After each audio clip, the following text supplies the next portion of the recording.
Hello everyone, welcome back to my YouTube channel. In the previous video, we learned the theory of AWS networking including VPC, subnets, route table, security group and more. Now in this video, we are going to implement everything step by step inside AWS.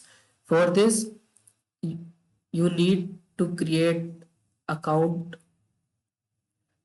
at AWS. But before creating our own VPC, let's first understand something called as default VPC. For this, search for VPC, Virtual Private Cloud, and click on your VPCs. So this is the default VPC and this is its ID. Click on this ID. So when you create an AWS account, AWS automatically creates a default VPC for you in each region.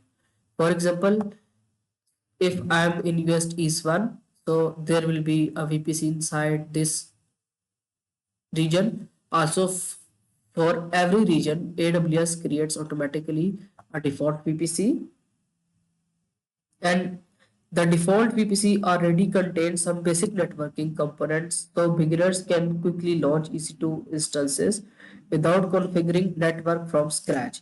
Inside the default VPC, AWS automatically creates a VPC. We can verify this from resource map. This is a VPC and these are subnets.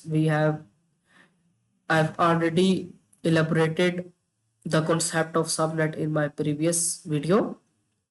So these are subnets and these subnets are inside every availability zone in West East region. And these are public subnets with multiple availability zones. So there will be a internet gateway. This is the internet gateway attached to this VPC, and this is a main route table configured for internet access, and there are some default security groups also and default network access control list. Because of this setup, you can launch an EC2 instance and access it from the internet without doing much configuration. So let's create EC2 instance default VPC. For this, search for EC2. This is the dashboard of EC2 where we will launch our servers. So EC2 is a virtual server as I already illustrated. So click on launch instance and we are launching this instance in a default VPC.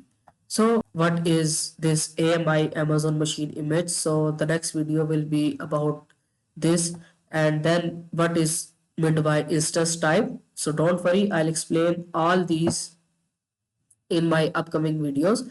So for demo purposes, I'm going to launch an EC2 instance in the default VPC so that you can understand what is the difference between the default VPC and a custom created VPC. So let's name this EC2 instance as default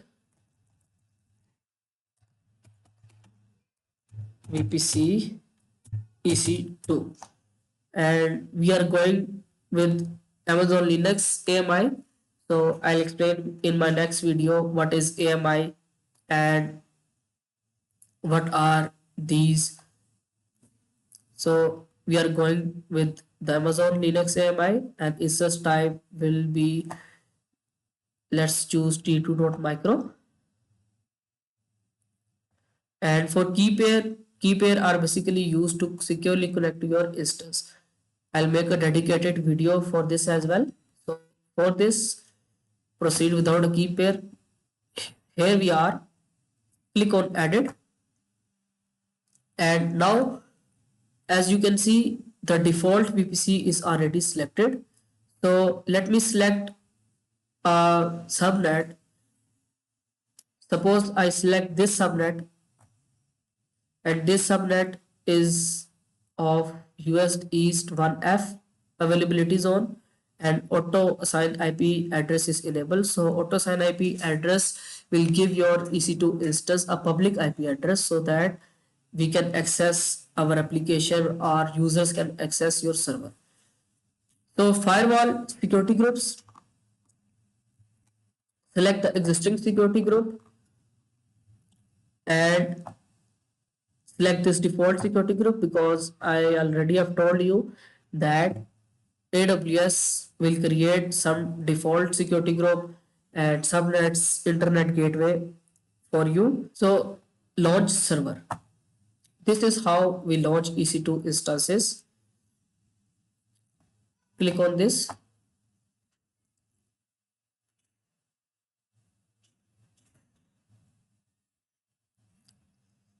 Our EC2 instance state is pending. This is instance ID.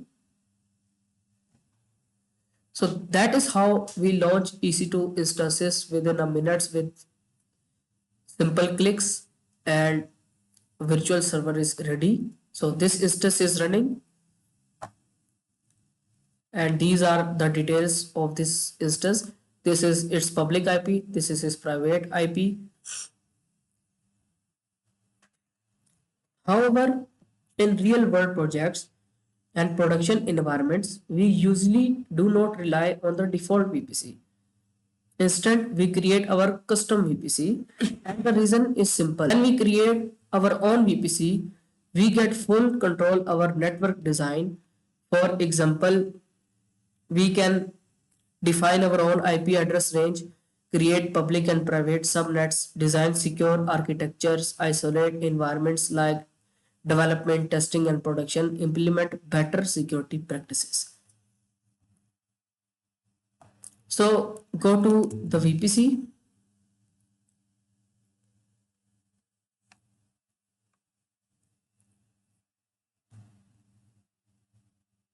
As you can see, this VPC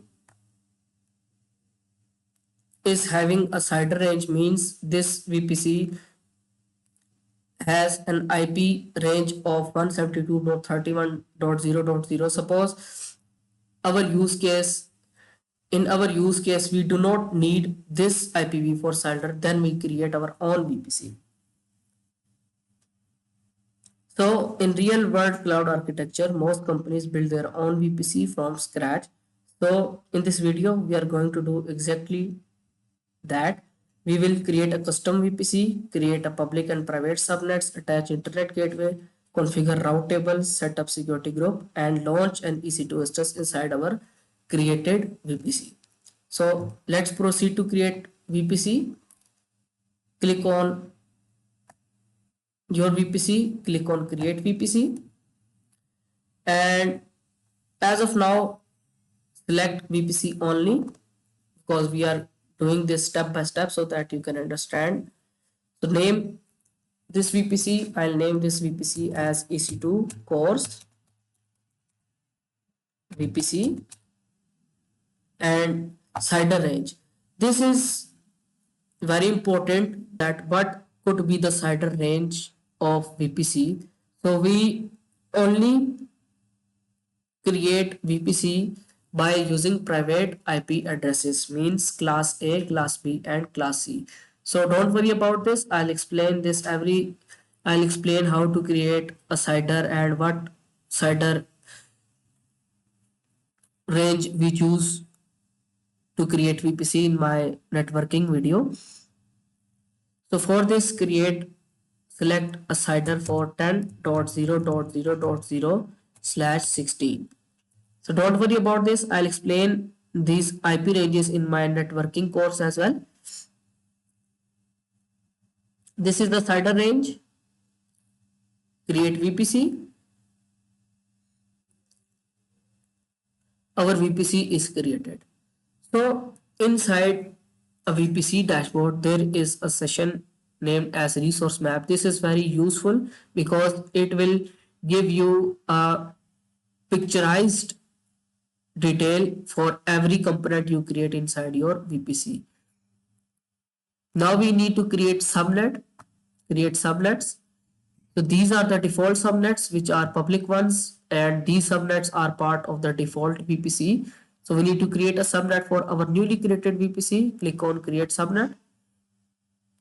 and select VPC, select this VPC, EC2 course VPC, and name the subnet as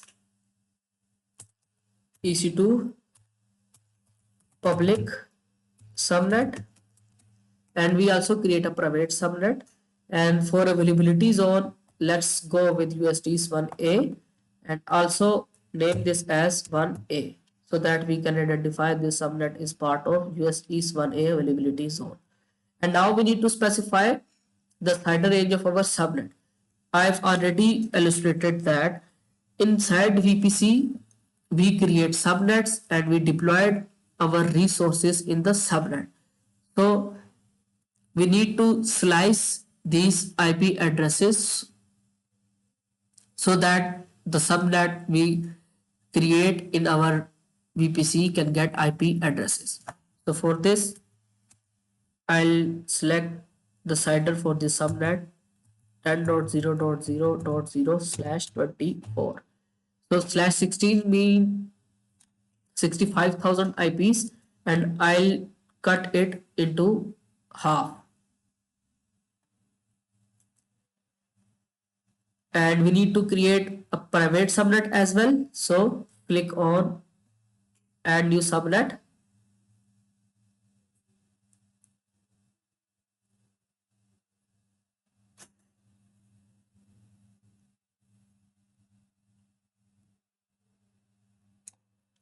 EC2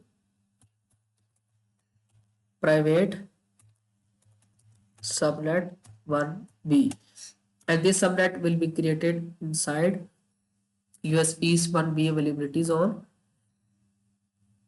And for CIDR range of this subnet, so there is a point to remember that we must specify a subnet CIDR range which will not overlap others subnet range or VPC CIDR range. So our previous CIDR range for public subnet was 10.0.0.0/24. So we need to change the IP address for this subnet as 10.0.1.0/24. Create subnet. So yeah, now our public and private subnet is created. So just naming a subnet a public or a private does not make it private. Now we need to create a route table. Create route table, and the route table name would be public subnet route table, and the VPC will be EC2 course VPC. Create route table, and now we need to associate this route table to public subnet because this route table is public. Subnet association, edit subnet association, and this is public subnet, save association. Similarly, we will create route table for private subnet as well. Private subnet route table, and the VPC will be EC2 course VPC. Create subnet, and we need to associate this subnet also. Edit subnet association, EC2 private subnet, save association. So let's verify the resource map. Select this VPC. As you can see that this is our EC2 course VPC, and these are subnet, which is a public subnet. This is a public subnet, and this is its route table, and this is a private subnet, and this is its route table. So I already have told you that just naming a subnet name public does not make it public, or just naming a subnet private does not make it private. So which thing determines whether this subnet is public or private, which is the internet gateway. The subnet in which the internet gateway is attached is known as public subnet, and the subnet which will not have any internet gateway attached to it will be named as private subnet. So now we need to create internet gateway. For this, click on internet gateway. Internet gateway will provide internet to a particular subnet, and in this case we will attach internet gateway to public subnet so that the resources inside the public subnet will be able to get internet. Create internet gateway, EC2 course,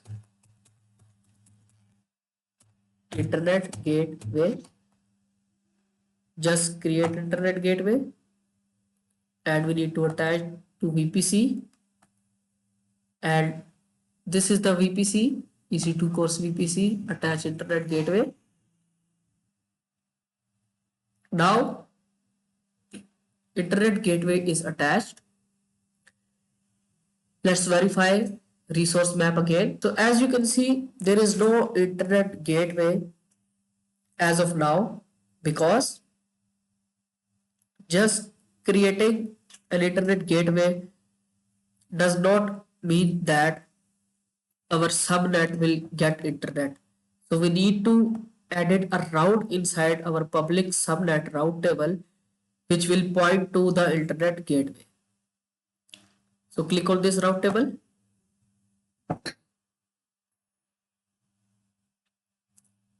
Edit routes, add route, and this is the route which determines all internet traffic from internet gateway, and this is the internet gateway.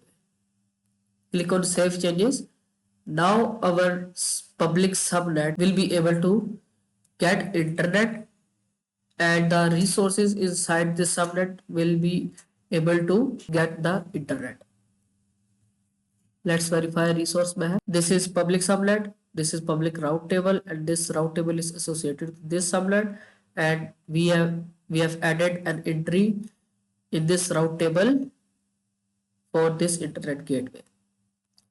So that is how we create VPC, route tables, internet gateway. And let's go to subnet.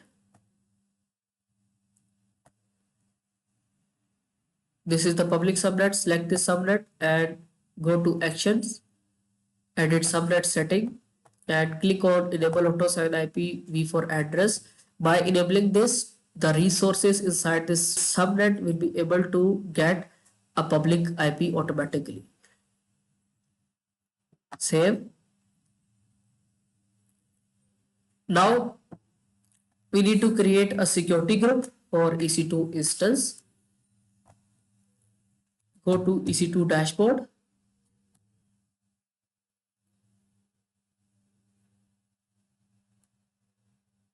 Click on security groups. So these are the default security groups created by AWS. We need to create another security group, and the name of the security group will be EC2. Let's name as web server SG, and the description, in this description I'll allow SSH. So allowing SSH means that we are able to connect remotely to the server. Also HTTP web traffic, and the VPC will be EC2 course VPC. And now we need to specify inbound rules. So inbound rules means that this security group, what actions are allowed for this security group. So first rule is SSH, and source will be from anywhere IPv4. Let's select this as of now, which means anywhere any IP address will connect to this instance. So this is not recommended generally, but this is for demo purposes. Also add rule HTTP, which is port 80, which serve web traffic, and select anywhere IPv4. And as you guys know that security group is stateful, which means if we specified any inbound role, the outbound role will be automatically the same. So inbound rule specifies what traffic can come to this EC2 instance, to this security group, and outbound rule specifies what traffic goes out from the EC2. So click on create security group. Now our networking is configured and we have created security group. So it's time to create EC2 inside this newly created custom VPC. Go to EC2 dashboard, click on instances, and this was the instance that we created in the default VPC.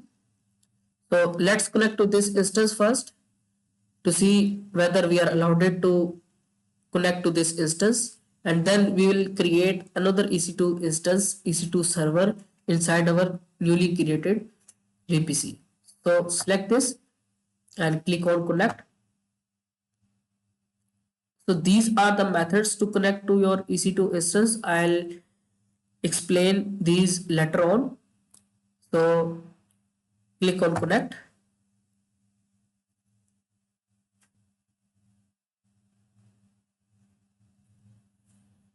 So if we are not allowed it, as you guys can see that it asked fail to connect to your EC2 instance, error establishing SSH connection to your instance. So in order to connect to your server, you must specify a rule in security group to SSH into that instance. So this is the EC2 instance we created in the default VPC.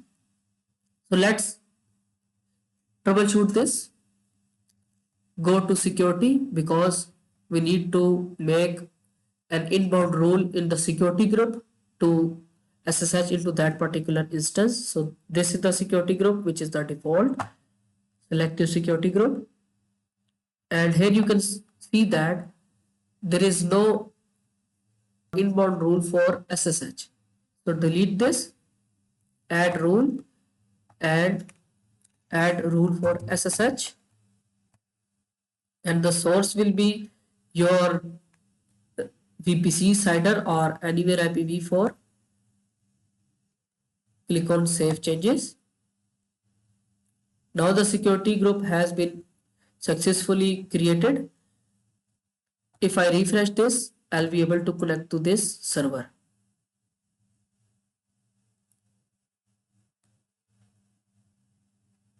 Yes. Now, as you guys can see that I'm already connected to this server, and this is how we create EC2 instances. And this instance is now on US East, I guess 1F availability zone, which means this instance is physically in America US East region, and I'm connected virtually to this server. So this is the power of EC2 instance. We can launch instances in a single click within a minutes. So now we need to create EC2 instance in newly created VPC and test the connectivity to that instance as well. Go to EC2 dashboard, click on instances. This instance is running. We need to delete this instance. For this instance state, terminate delete instance, because we do not need this instance right now. So this will be deleted. Click on instances, and we need to launch a new EC2 server inside our newly created VPC. Launch instances. So name this EC2 instance as web server You can name anything you want. Custom VPC web server, and I'll choose Amazon machine image. So Amazon machine image specify when the server is created. If you want any operating system installed on that particular server, you can choose Amazon machine image, which will install operating system on that particular server. So I'll go with Ubuntu, which is Linux. So that means I am launching a Linux server. And instance type, let's go with 33.micro. Key pair, we do not need key pair. I'll create a dedicated video for key pair, and on that video I'll show you how to connect to your instance with key pair and why it is recommended. So this is the important step. Click on added. Now as you can see that a VPC, a default VPC is selected. We need to select our newly created VPC, which is EC2 course VPC, and then we need to specify a subnet. As you can see, it has already selected a private subnet, which will not have any IPv4 address. That means this instance will be private. So we need to launch a public EC2 instance. Select this public subnet, and now AutoSign IPv4 is enabled. And the firewall security group rules, we need to select existing security group because we have created a rule security group for this EC2 instance. Select security group, and this is the security group, and just click on launch instance. Click on connect. Click on connect, and as you can see, I'm already inside my Ubuntu server.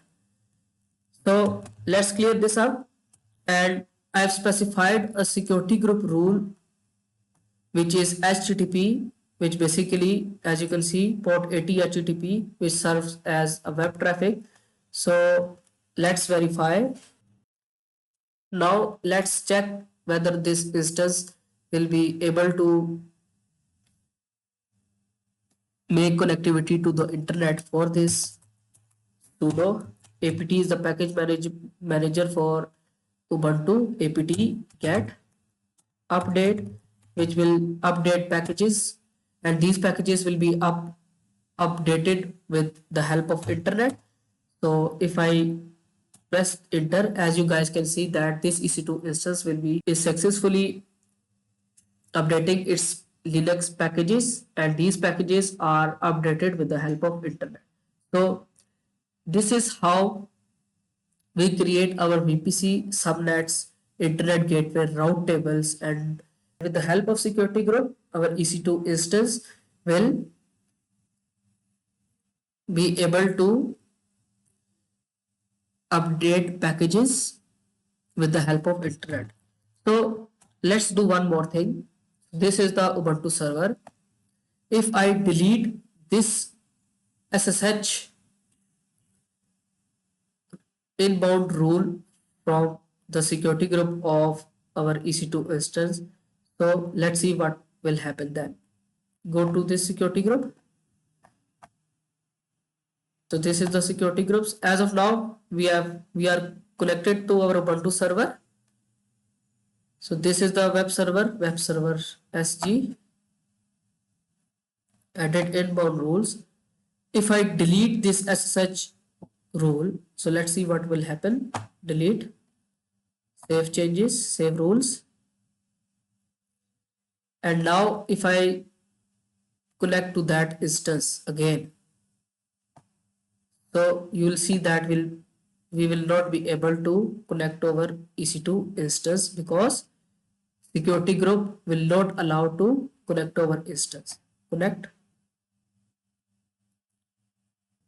Yeah, you guys can see that failed to connect to your instance. So if I refresh this will also throw this error because SSH is not allowed for this particular instance. So this is the power of security group. Security group act as firewall. If I allow again SSH, so I'll be able to connect to the instance successfully. Click on added inbound rule, add rule, SSH, anywhere IPv4, save rules. And now if I refresh this page, also this, because SSH is now allowed. Yes. Yes. So this is it for this video. In the next video, we will discuss about what is AMI and instance type.